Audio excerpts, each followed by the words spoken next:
La première, 18h15, 19h, le samedi, le fantôme de la radio, Eric Lose.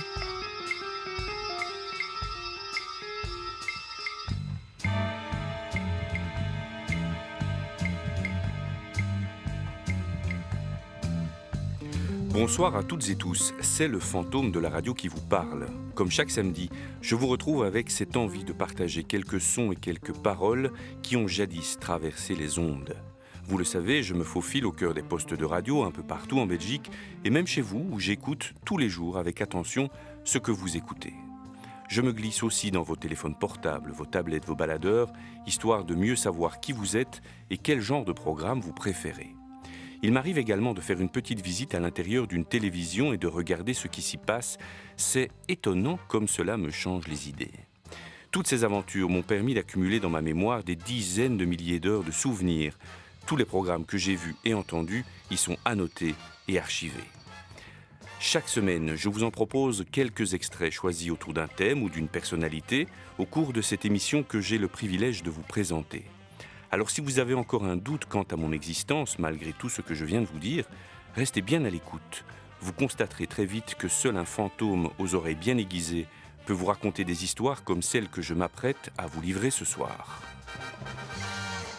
Tintin et Spirou, deux héros mythiques de la bande dessinée belge, mais aussi deux hebdomadaires destinés à la jeunesse qui ont captivé des centaines de milliers de lecteurs avides d'humour et d'aventure. Dès l'après-guerre, les magazines Tintin et Spirou vont faire éclore les plus grands talents de la bande dessinée belgo-française dans une effervescence créatrice jamais égalée, une période qualifiée aujourd'hui d'âge d'or de la BD. Gigé, Franquin, Maurice, Peyo, Tillieux chez Spirou, Jacobs, Jacques Martin, Tibet, Graton chez Tintin, tous ces dessinateurs et bien d'autres font leur début dans ces magazines, puis contribuent à leur succès colossal qui va durer jusqu'au début des années 70. Derrière cette réussite se cachent deux éditeurs avisés, Charles Dupuis pour Spirou et Raymond Leblanc pour Tintin. La concurrence est rude, mais correcte. Les deux hommes veilleront toujours à garder des relations cordiales. Voici le récit de cette rivalité artistique et économique, peu commune dans l'histoire de la presse en Belgique.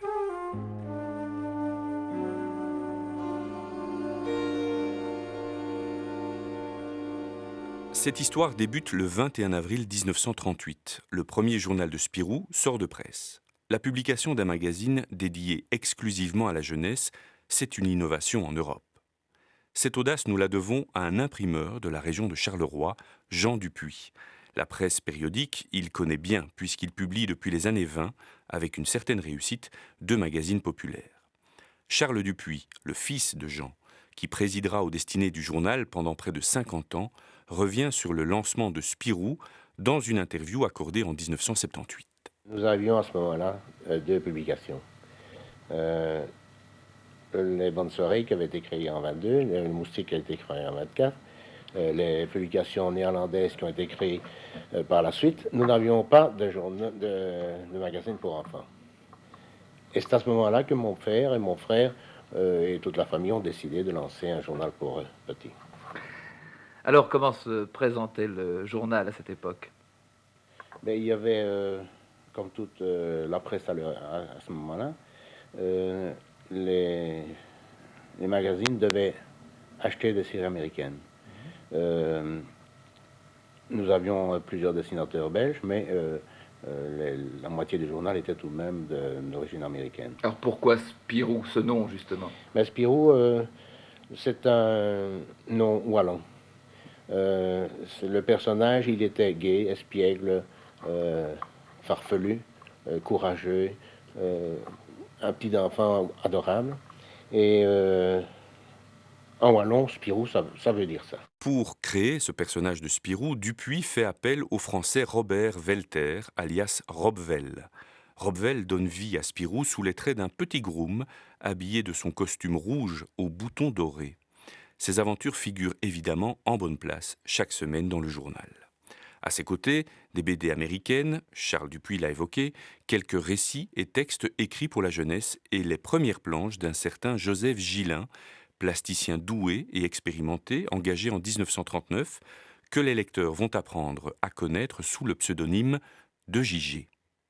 La guerre éclate et interrompt la publication de Spirou pendant quelques mois. Quant à Robvel, il est appelé sous les drapeaux, blessé puis fait prisonnier. Il ne peut plus fournir les planches de Spirou à son éditeur.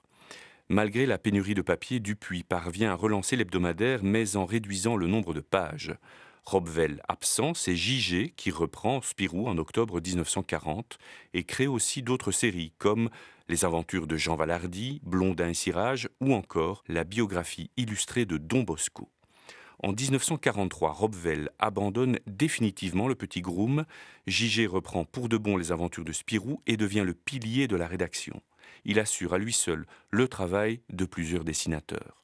On écoute Gigé évoquer ses débuts dans 2 interviews enregistrées en 1975 et 1978. J'ai été me présenter et avec des petits dessins, comme on disait alors, assez timidement et un peu gêné parce que c'est un métier qui ne présentait pas très bien.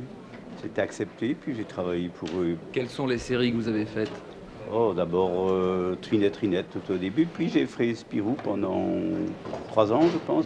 Et puis j'ai fait Jerry Spring, des biographies. Vous avez quand même souvent choisi des héros qui pouvaient représenter un modèle, non? Mais toujours, on faisait ça à l'époque.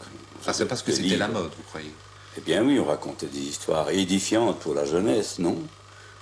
Oui, enfin... Si, parce que vous voyez ça à travers toute l'époque qu'on vient de vivre, mais à l'époque, on faisait un héros, le héros était un surhomme. C'est des histoires vraies et où il y a un souffle épique même. C'est parce que je faisais des histoires réalistes, ça s'adapte presque automatiquement à raconter des biographies, non? Ça s'adapte très bien. Surtout qu'avec le temps, les biographies se décantaient de 1000 faits, puis c'est presque une légende, non? Oui. Et Blondin et Cirage, d'où viennent-ils? Oh, mon Dieu, c'est la même question. C'est la même question. Vous devez faire une histoire. On vous demande une histoire avec des mômes. Vous cherchez des personnages. Oui, mais enfin, peut-être que j'avais le cerveau très simple. Je cherchais un blanc, un noir. Bah oui, je veux dire qu'à l'époque... Comme des dominos ou des pièces d'échecs. Il fallait quand même avoir cette idée de prendre un noir, enfin, à l'époque. Ah oui, là, je ne sais pas. Je ne connais pas la raison. Je dois dire que tout de suite, il est devenu plus malicieux que l'autre. Souvent, un peu comme Pancho et Jerry Spring, le noir a un gros bon sens et il était malicieux en plus. Et quand l'autre disait « Oh, on va faire le truc comme ça, d'une façon raisonnée », lui, il rigolait et puis il avait fait avant que l'autre n'ait fini de parler, non? Nous sommes en 1946. La guerre est terminée. Depuis 1 an, Spirou repart de plus belle. Cette année-là, quelques jeunes dessinateurs frappent à la porte de Charles Dupuis. Mais ils n'ont guère d'expérience et manquent encore de maturité. L'éditeur de Marcinelle sent toutefois le talent vibrer derrière ces jeunes pousses. Il les envoie alors se perfectionner auprès de Gigé. C'est ainsi que Franquin, Maurice et Will s'installent chez le maître. Dans sa maison à Waterloo, ils y apprennent toutes les ficelles du métier. On écoute Gigé, Franquin, Willy Maltet, alias Will, et Maurice se souvenir ensemble de cette époque. Une interview enregistrée en 1975. Quand ils m'ont rencontré, je ne savais pas bien ce que c'était que la bande dessinée. Ils m'ont ouvert les yeux. Je travaillais comme un somnambule, moi. Oui. Non, mais ils m'ont vraiment initié à la bande américaine, par exemple, que je connaissais très peu. Le gros problème, c'est que devant des types qui avaient 10 ans de moins, il fallait que je me tienne correctement. C'est à partir de ce moment-là que je dessinais correctement. J'étais surveillé, ils examinaient mes planches. Mais ça ne me dit pas ce que vous pensez de ça. On s'entraînait l'un l'autre, on faisait Oui, c'est ça qui est des heures et des heures de croquis. Mais parlons un peu de cette école-là. On m'a cité un mot tout à l'heure, Waterloo. Oh, j'habitais Waterloo, alors Willy était chez moi depuis quel âge, toi? Je t'ai donné le biberon, toi, non? Presque. Oui. Alors, eux, ils cherchaient vaguement à être ensemble. Ils ont fureté dans le coin, ils ne cherchaient pas beaucoup un appartement pour loger. Finalement, ils sont collés dans mon grenier. Alors, c'était un endroit, alors, là. Enfin, ils ne dormaient pas beaucoup, du moins la nuit. Oui, c'est ça. Ils travaillaient surtout, rigoler. Donc ça ne commençait pas avant 1h de l'après-midi à travailler, sérieusement. Oui. Alors nous allons demander tout de même aux élèves ce que le maître leur a apporté, Franquin. Oui, il est beaucoup trop modeste là, évidemment, parce que lui, c'était le véritable professionnel et sérieux, et qui avait déjà derrière lui pas mal de très beaux albums, et nous arrivions là. Nous étions vraiment tout neufs dans le métier. D'ailleurs, il suffit de revoir les dessins que nous faisions à l'époque, c'est vraiment assez élémentaire. En ce qui vous concerne, qu'est-ce que vous dessiniez à l'époque? Ah ben j'ai repris, moi à cette époque, j'ai repris la série Spirou. Je l'ai repris en cours de route d'ailleurs, la série Spirou. Et je l'ai repris en plein milieu d'un épisode, ce qui est assez inconfortable avec l'inconscience de la jeunesse. Hein, ça a tout de même marché plus ou moins. Et Willy? Moi, Joseph m'a tout appris. Réellement, il m'a appris à dessiner, il m'a appris à beaucoup de choses, même à peindre, à sculpter. Oui, oui. Et bon, c'est à Waterloo que moi j'ai fait ma première bande dessinée, le Bambochal. Oui. Et alors un jour, on regarde ces sous-mains dans lesquels il y avait des dessins vraiment extraordinaires. Mais en fait, c'est comme ça que tu dois dessiner. Alors, on dit, ah oui. C'était la révélation. Oui, c'était la révélation. Et qu'est-ce que Maurice dessinait à l'époque? Je commençais à dessiner Lucky Luke. Déjà, je faisais également du cartoon pour le Moustique, de temps en temps. Oui, de fait. Oui. Comme toi d'ailleurs. Oui. Et ben, je n'avais aucun style du tout. C'était un espèce de mélange de Hergé, de Walt Disney. Il y avait beaucoup de Walt Disney et de Max Fleischer aussi. Popeye m'avait fortement influencé. Alors, je veux dire, c'est grâce à Joseph que j'ai petit à petit pu développer un style plus ou moins reconnaissable, mais sans lui, je n'y serais sûrement pas arrivé. Parce que je n'avais en plus aucune école. Moi, les autres gars avaient fait de l'école d'art, Saint-Luc, que sais-je. Moi, rien de tout ça. Aussi peu. Mais oui, on oublie de parler d'une chose, c'est que nous faisions des séances de dessin, de croquis, des heures par jour, certainement 2-3 heures par jour. Et on allait même à Bruxelles dans des salles de dessin modèles vivants, des modèles vivants. Et vraiment, on a fait là une écolage extraordinaire. Extraordinaire. On a fait ça, c'est grâce à lui, ça, par exemple, parce que lui, il n'est pas seulement un dessinateur de bande dessinée, c'est un dessinateur tout court. Enfin, il peint, il sculpte, etc. Et alors, ça élargit notre conception du dessin, nous qui n'étions que dessinateurs de petites caricatures. Quoi. Ça, c'est intéressant. Ça donne une base de dessin plus solide. Revenons en 1946, à Bruxelles. Un trio d'entrepreneurs, André Sinave, Albert Debatty et Raymond Leblanc, se lancent dans l'édition d'un journal pour jeunes.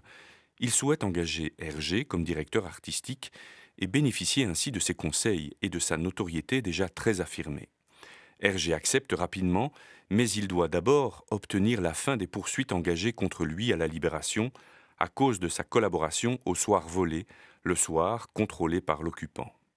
Sans la délivrance de ce que l'on appelle alors un certificat de civisme, il ne pourra pas travailler et le journal n'existera pas. En tant qu'ancien résistant et grâce à ses relations au sein des nouvelles autorités du royaume, Raymond Leblanc obtient le précieux papier. Le 26 septembre 1946, les éditions du Lombard, officiellement créées, lancent le premier journal Tintin, le journal des jeunes de 7 à 77 ans. Raymond Leblanc témoigne au micro de Gérard Vallée en 1986. Comment est-ce qu'on se basait sur l'esprit du temps pour sortir un journal de jeunes? Ça ne devait pas être si facile que ça, parce qu'il fallait bien viser. Ben, c'est-à-dire que l'idée de Sinave a été justement d'essayer d'avoir Tintin, et avec Tintin, au départ, on avait une chance sérieuse. Il faut dire que Hergé était déjà très connu, par ses albums, par la parution dans la presse. Et dès l'instant où nous avons décidé de lancer ce journal, on a évidemment fait ce qu'il fallait pour le faire connaître, faire un peu de promotion. Et puis finalement, donc, le premier numéro est sorti le 26 septembre 1946. Il fallait fixer un tirage. Bon, c'était pas facile. Il y avait 15-20 journaux pour jeunes qui paraissaient à ce moment-là, mais avec des petits tirages confidentiels. Et on a osé fixer le tirage à 60 000. C'était évidemment un pari. Et il a réussi parce que, je crois, pour le numéro 12, on devait passer à 80 000 déjà. Uniquement en Belgique?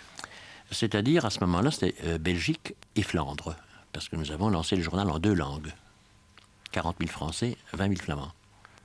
Et ça, c'est parti, je dirais, comme des petits pains. Nous avons été beaucoup aidés à ce moment-là, je dois dire, par les établissements d'enseignement, surtout l'enseignement religieux, qui connaissaient très bien Tintin, qui était lu, vous savez, le petit 20e était un grand succès avant la guerre.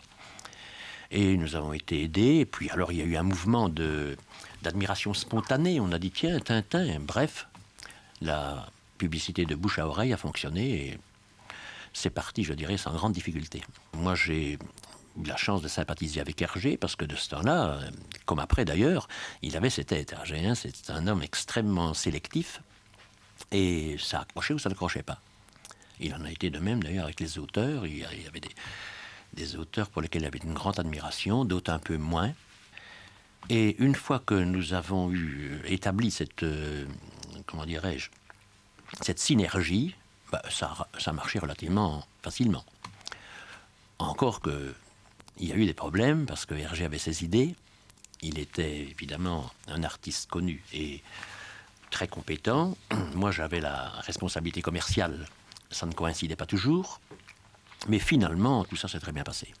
Est-ce qu'on a un exemple comme ça d'un moment où le commerce et l'art se heurtent? Alors, il y a eu, bien entendu, des petits problèmes. Lorsqu'on est passé de 12 à 16 pages, il n'y avait plus de dessinateurs sur le marché. Hergé avait fait le plein avec Jacobs, Lodi, Cuvelier et lui-même. Alors, disons que le point qui a été le plus délicat à ce moment-là, c'est quand il a fallu convaincre Hergé de prendre Martin. Et Martin avait du talent et voulait absolument entrer dans Tintin. Alors, il est venu me voir. Le rédacteur en chef de ce temps-là et moi, nous sommes penchés sur ses dessins. On s'est bien aperçu que c'est un peu faiblard encore. Et puis alors, je lui ai dit, vous allez voir Hergé. Alors, il est allé voir Hergé. Hergé dit, pas question. Remettez votre travail sur le métier. Ce qu'il a fait, il est revenu, enfin bref, à la 4e fois, comme le temps pressait qu'il fallait des pages dans le journal, Hergé a dit, bon, c'est bien pour vous faire plaisir, m'a-t-il dit.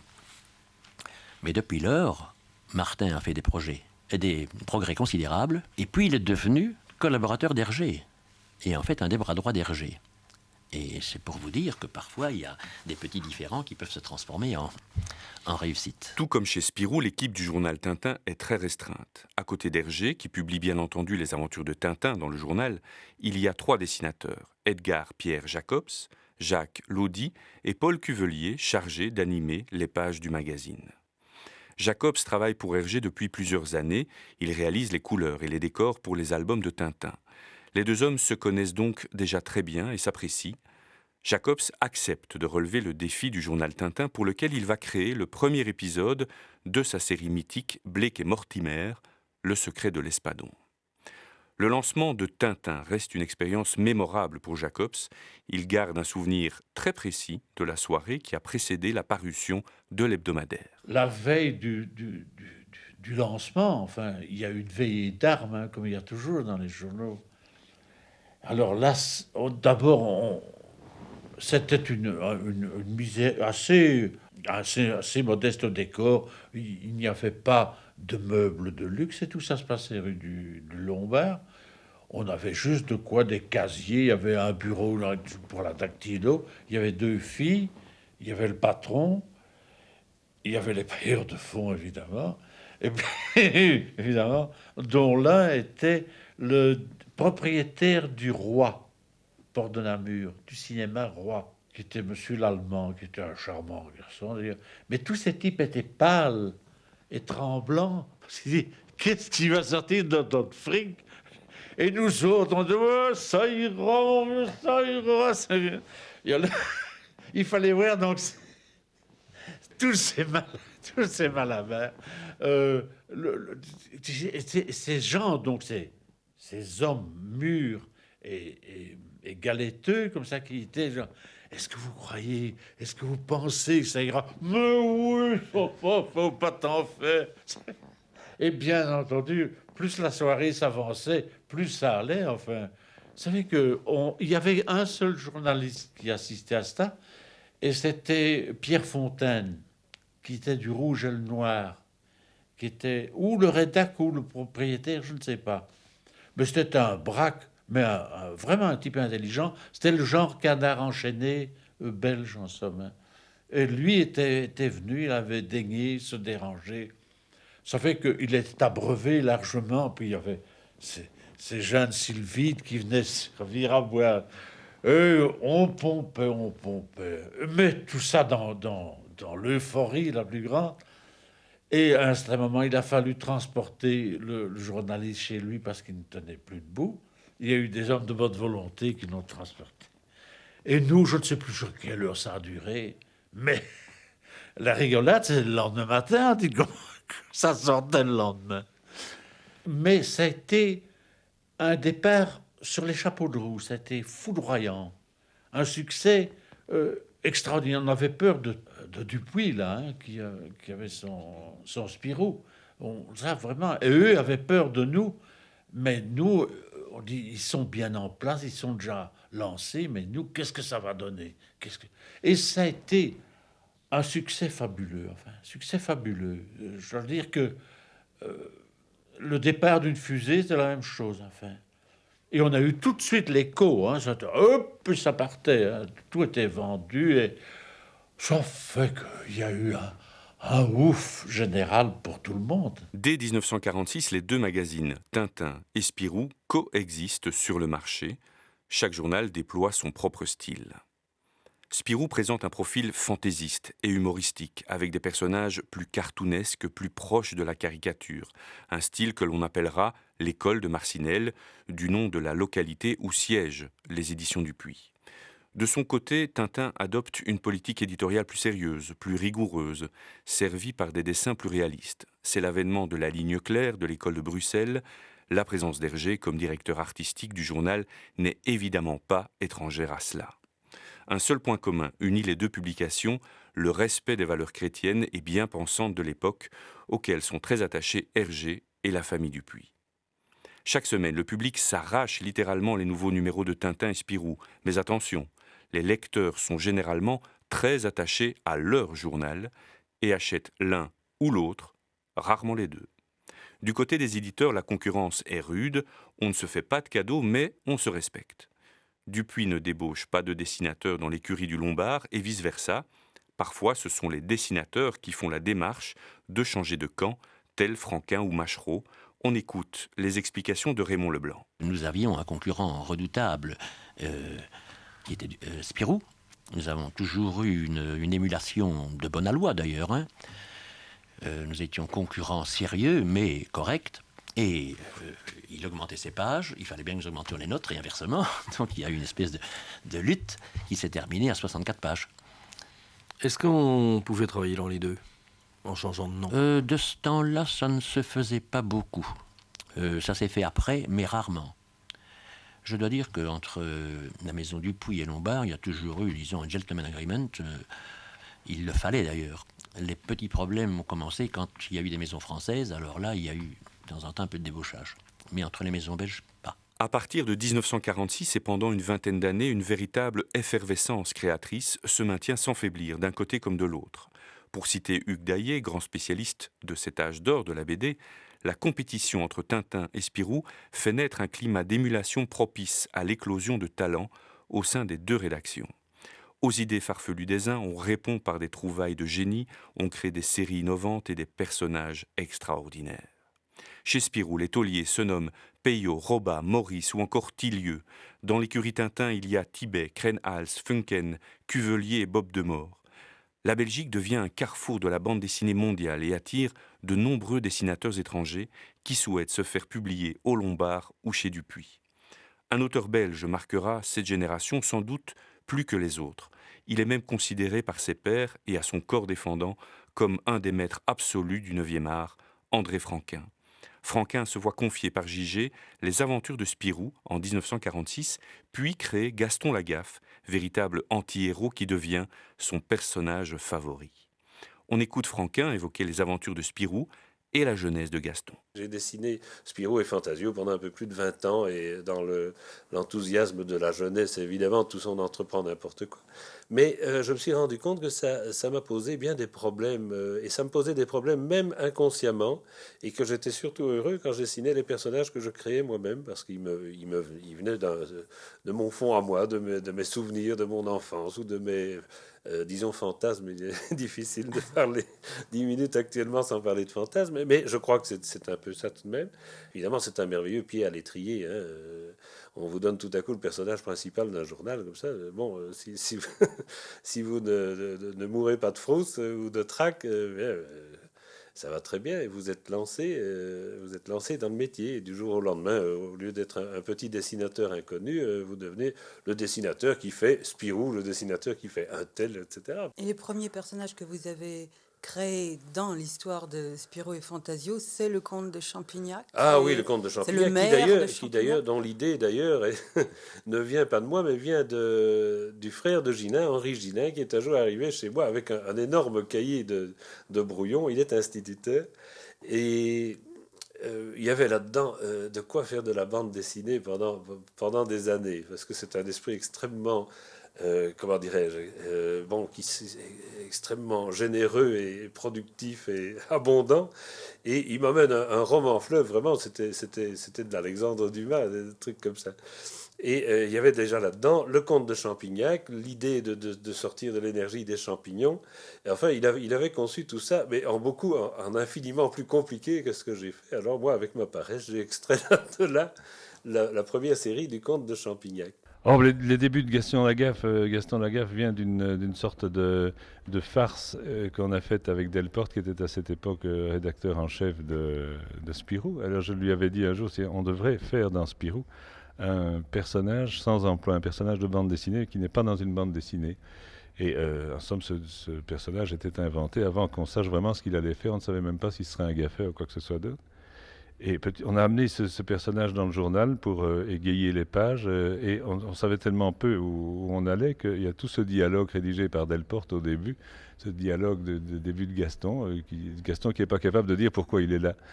Et nous étions certainement incapables de le savoir nous-mêmes. Alors petit à petit, on lui avait fait faire des histoires qui faisaient sauter le texte, qui abîmaient la page ou qui empêchaient de lire le journal.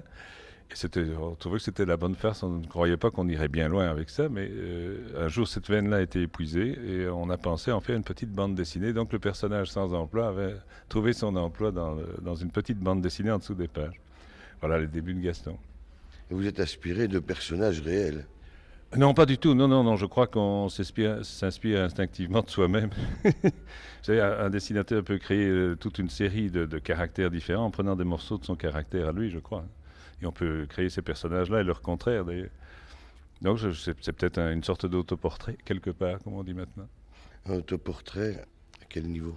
Je crois que je peux être gaffeur. Et puis ce personnage indolent et ce personnage qui a une tendance à ne rien foutre, à oublier les choses importantes, etc., c'est assez bien. Moi, je crois bien. On fait son propre portrait. On n'y échappe pas, je crois. Après 2 décennies extraordinaires, les journaux s'essoufflent, à commencer par Spirou, qui connaît des difficultés à la fin des années 60. Plusieurs auteurs phares de chez Dupuis quittent le navire avec fracas.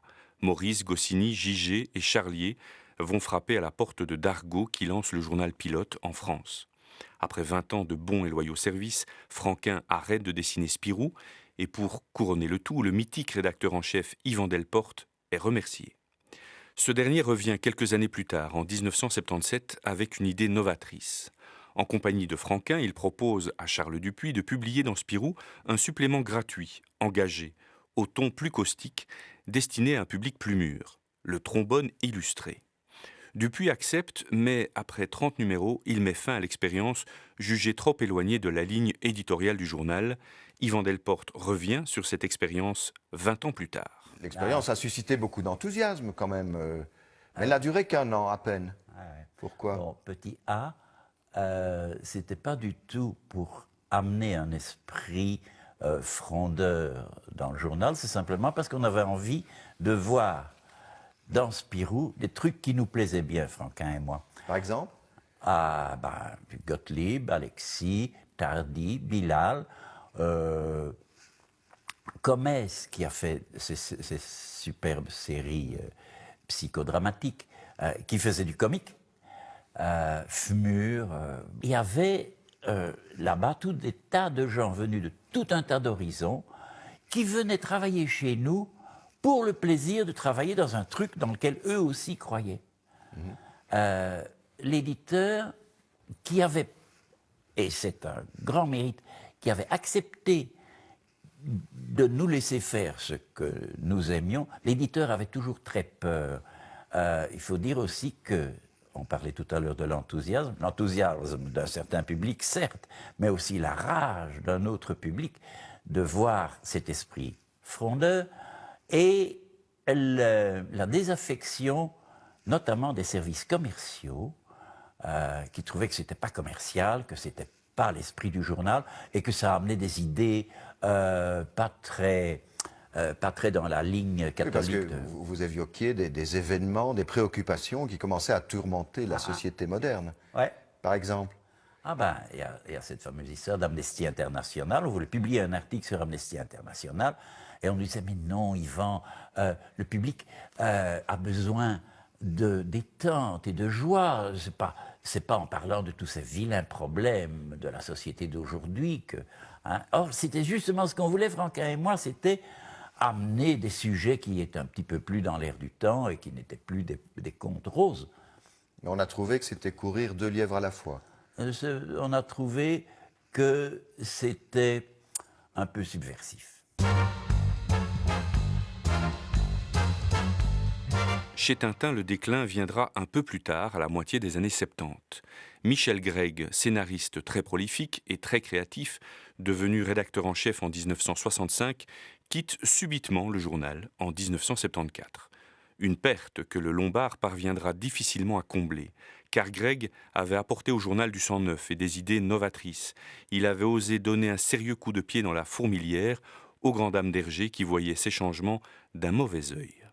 Je vous propose d'entendre Gregg, en 1971, donner son point de vue sur le développement de la bande dessinée et sur le métier de rédacteur en chef qu'il exerce alors chez Tintin. Vous êtes vous-même dessinateur, vous êtes scénariste. Comment devient-on alors rédacteur en chef? Peut-être un peu par accident, parce que dans le temps, aux temps héroïques, et peut-être avant la guerre déjà, les journaux étaient confiés, qu'ils soient de bande dessinée ou pas, à ce qu'on appelait des commerciaux. Et les artistes étaient considérés comme ne pouvant pas devenir soit rédacteur en chef, soit gérer un journal.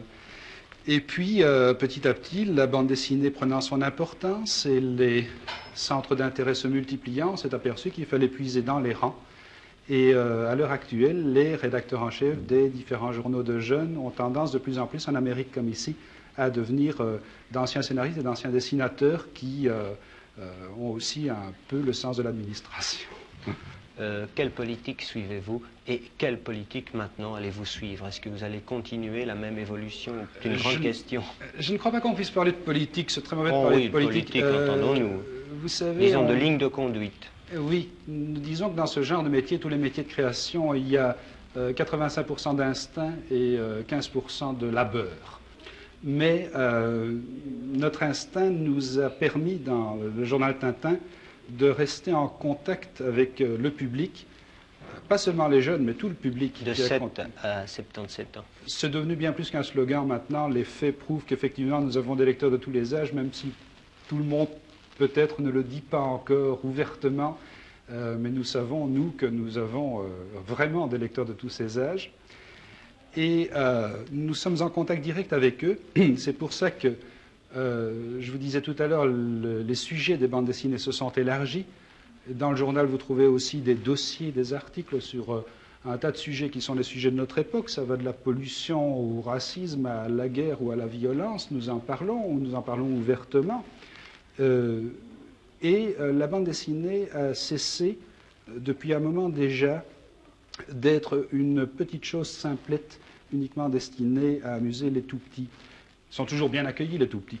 Nous trouvons ça merveilleux quand ils se prennent d'affection pour nos héros immédiatement, mais maintenant, c'est un peu plus que les héros... vous savez, ces sortes de pantins qu'on leur présentait jadis. Le héros marionnette, maintenant, ce sont des héros qui ont des qualités humaines et qui, dès l'abord, pour les plus jeunes comme pour les plus âgés de nos lecteurs, présentent un intérêt humain. Et ça, c'est un des grands développements de la bande dessinée. Avant de quitter Tintin, Gregg lance la carrière de quelques jeunes pousses, des dessinateurs comme Dany et Herman et plusieurs scénaristes, parmi lesquels Jean Van Hamme. En 1983, Van Hamme raconte ses débuts dans le journal Tintin et sa rencontre avec Rosinski, qui donnera naissance à une série mythique, Torgal. Mais j'ai travaillé avec beaucoup de dessinateurs différents, surtout dans la mesure où, au début, ce que j'ai fait, c'est surtout prendre des personnages existants. Bon, le cas de Cuvelier. Cuvelier m'a dit, écoute, moi j'ai un problème avec mes Corentins. Corentins, il y en avait eu 5 ou 6 peut-être à ce moment-là, et ils devaient, alimentairement, ils devaient absolument refaire un Corentin. Comme il n'avait pas de scénariste attitré, il m'a demandé de faire un essai, j'ai fait un essai, et bon, ça lui a plu, et on a fait ce Corentin-là, puis on a fait le suivant. En fait, j'ai fait les 2 derniers Corentins. Mais ce n'était pas mon personnage. C'est ça, c'est pas gênant quand on a autant d'imagination que C'est gênant, mais quand on a vraiment envie de faire de la bande dessinée, ou qu'on a envie de faire du scénario de bande dessinée, on ne regarde pas trop les dents du cheval. Hein. Bon, c'était une porte qui s'offrait, et qui n'était pas la moindre, parce que travailler avec Cuvelier, c'était quand même pas n'importe qui comme dessinateur, loin de là. Donc c'était une belle occasion qui se présentait et j'ai sauté dessus. Et alors c'est avec Dany qui a eu vraiment le... Alors avec Dany, premier... en fait Dany c'était la première histoire originale. Bon, j'ai bavardé avec Dany, il est absolument impossible de ne pas, je dirais, sympathiser avec Dany, je ne sais pas si vous l'avez déjà rencontré. Et il m'a dit, tu sais, j'aime bien tes histoires, on devrait quand même faire quelque chose ensemble. Alors Dany est un dessinateur notoirement fort lent. Qu'à cela ne tienne, j'ai inventé une petite histoire, mais qui était ce qu'on appelle maintenant un one-shot, mais qui n'existait pas encore à l'époque, c'est-à-dire une histoire qui ne soit pas dans une série, où il n'y ait pas de personnages, pas de héros. C'est pour ça que je l'ai appelée Histoire sans héros. Elle commence, elle a 46 pages, elle s'arrête, il n'y a plus de suite. L'éditeur n'aimait pas ça du tout à l'époque, parce que c'était encore la règle absolue de la série. D'autres éditeurs qui sont venus par la suite lui ont donné tort, et il le reconnaît maintenant également. Et bon, j'ai fait le premier synopsis en septembre 2, j'ai fait le scénario proprement dit en septembre 3, Dany l'a dessiné, a fini de le dessiner en 75, ça a commencé à être publié dans le journal Tintin en 75-76. L'album, le premier, est sorti, et c'était dur de l'obtenir précisément parce que ce n'était pas une série, en 78. Oh, alors c'était très vite, vous avez obtenu le prix Saint-Michel cette année-là. En 78. Ah oui, mais ça, on obtient le prix Saint-Michel pour des livres sortis dans l'année. Enfin, c'était un scénario écrit en 72. Hein. Vous parlez de Torgal. Torgal, entre autres, bon, ça c'était vraiment, ça a démarré, Torgal a démarré en 76. Avec un graphiste polonais. Avec un graphiste, tout ce qu'il y a de plus polonais, qui à l'époque parlait fort peu le français, et qui m'a été présenté, mais tout à fait par hasard, Grzegorz Rosinski, Grzegorz, si on veut écrire son prénom convenablement. Et effectivement, on a accroché tout de suite.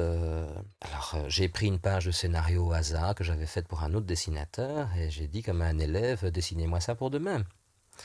Et il est revenu le lendemain avec sa page dessinée. Et quand j'ai vu cette page, là, je me suis rendu compte que ce type avait vraiment beaucoup de talent, beaucoup de promesses de talent. Et je me suis donc dit dans mon plus beau français, Pot Verdum, il faut faire quelque chose avec ce dessinateur. Je l'ai pris par le bras, on a accouru chez mon éditeur de bande dessinée qui était le Lombard. Et j'ai dit voilà, je voudrais travailler avec ce garçon, que va-t-on faire? À un certain moment, le rédacteur en chef a dit on n'a pas de viking. On n'a pas de viking, qu'à cela ne tienne, on va avoir du viking.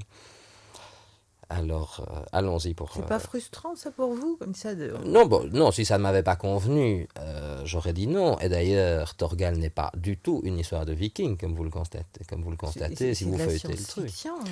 C'est de la mythologie fiction. Les années 80 vont sonner le glas de ce duel entre Tintin et Spirou. Les magazines pour la jeunesse subissent de plein fouet la concurrence des nouveaux loisirs et de l'industrie des médias, dont la télévision. D'autre part, les lecteurs sont de moins en moins patients et préfèrent acheter directement l'album de leur série favorite plutôt que de la suivre en pré-publication dans un hebdomadaire.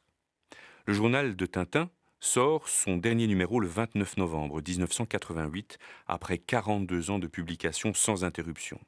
De leur côté, les héritiers d'Hergé tentent d'éditer, seuls et sans le Lombard, un magazine baptisé Tintin Reporter. Les lecteurs ne suivent pas et l'aventure tourne court. En septembre 1989, les éditions du Lombard repartent à l'assaut et créent un nouveau magazine qui reprend la ligne éditoriale et les séries de Feu, le journal de Tintin. L'hebdomadaire s'appelle LOBD, il cesse de paraître en juin 1993. Quant à Spirou, c'est plus simple, il existe toujours. Malgré la vente des activités de Dupuis au groupe français Média Participation, le magazine poursuit sa route. Les séries, les personnages, tout a changé. Mais Spirou parvient à se maintenir comme le dernier magazine de bande dessinée en Belgique.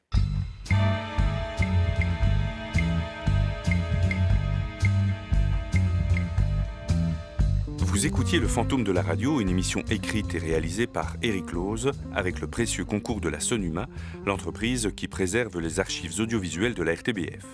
Les séquences que vous avez entendues sont extraites des émissions suivantes. Antenne Soir avec André Sécrétin, Mémoire singulière d'André Romus, Point de mire de Gérard Vallet, Rencontre de Michel Cédric, Edgar Pierre Jacobs raconte de Pierre Pivin, Les années belges avec Bernard Balto.